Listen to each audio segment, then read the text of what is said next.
Hi friends, ఇండియాలోని అత్యంత భారీ బడ్జెట్ మూవీ ఏదో తెలుసా? ఆ మూవీలో నలుగురు స్టార్స్ యాక్ట్ చేశారు, కానీ ఆ మూవీ ఫ్లాప్ అయింది. ఇప్పుడు ఆ మూవీ గురించి తెలుసుకుందాం. ఇప్పుడంటే ఇండియాలో అత్యధిక భారీ బడ్జెట్ మూవీస్ అంటే 1000 కోట్ల వరకు ఉంటుంది. కానీ 3 దశాబ్దాల కిందట 10 కోట్లైనా చాలా ఎక్కువ. అలాంటి సినిమాకు ఆ రోజుల్లోనే పెట్టిన బడ్జెట్ డబ్బులు కూడా రాకపోతే ఎలా ఉంటుంది? అందులోనూ నాగార్జున గారు, రజనీకాంత్ గారు లాంటి స్టార్ హీరోలు నటించిన సినిమా అంటే నమ్మగలరా? 1991లో వచ్చిన మూవీ శాంతి క్రాంతి. తెలుగులో నాగార్జున, జూహీ చావ్లా జంటగా నటించిన సినిమా ఇది. అప్పట్లో 4 భాషల్లో రూపొందిన ఈ సినిమా అత్యంత భారీ బడ్జెట్ మూవీగా కూడా నిలిచింది. నిజానికి 1980వ దశకం చివర్లో రజియా సుల్తాన్ లాంటి సినిమాలు 7 కోట్ల బడ్జెట్తో రూపొందాయి. ఆ తర్వాత 1991లో శశి కపూర్ 8 కోట్ల రూపాయల బడ్జెట్తో ఆ రికార్డ్ బ్రేక్ చేశారు. ఆ సినిమా పేరు అజూబా. ఇదొక సూపర్ హీరో మూవీ. అయితే అదే ఏడాది ఈ సినిమా రికార్డును ఓ తమిళ డైరెక్టర్ బ్రేక్ చేశారు. అతని పేరు వి రవిచంద్రన్ గారు.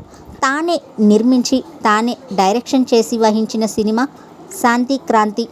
1991లోనే 10 కోట్ల రూపాయల బడ్జెట్తో ఈ మూవీ రూపొందించారు. అప్పట్లో ఇండియాలో అత్యంత భారీ బడ్జెట్ సినిమాగా ఈ సినిమా నిలిచింది కూడా. ఈ శాంతి క్రాంతి మూవీ తెలుగు, హిందీ, తమిళ్, కన్నడ భాషల్లో తెరకెక్కింది. మూవీ కన్నడ వర్షన్లో రవిచంద్రని లీడ్ రోల్ కూడా చేశారు. బాలీవుడ్ నటి జూహీ చావ్లా హీరోయిన్. తెలుగు వెర్షన్కు వచ్చేసరికి నాగార్జున గారు లీడ్ రోల్లో కనిపించారు.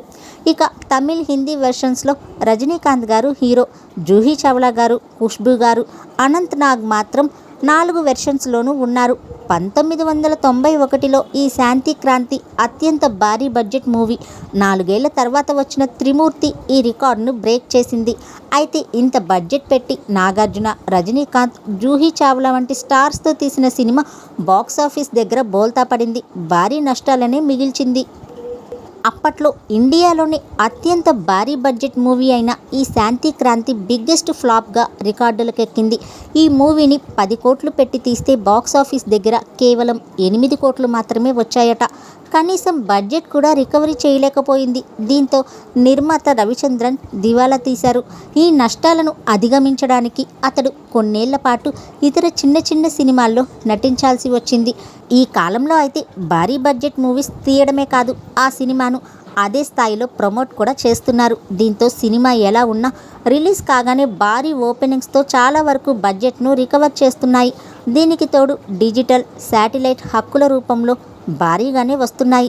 దీంతో నష్టాలు తగ్గుముఖం పడుతున్నాయి. కానీ ఆ కాలంలో ఈ స్థాయి మార్కెటింగ్, బడ్జెట్ రికవరీ చేసే మార్గాలు లేకపోవడం ఓ కారణమనే చెప్పొచ్చు.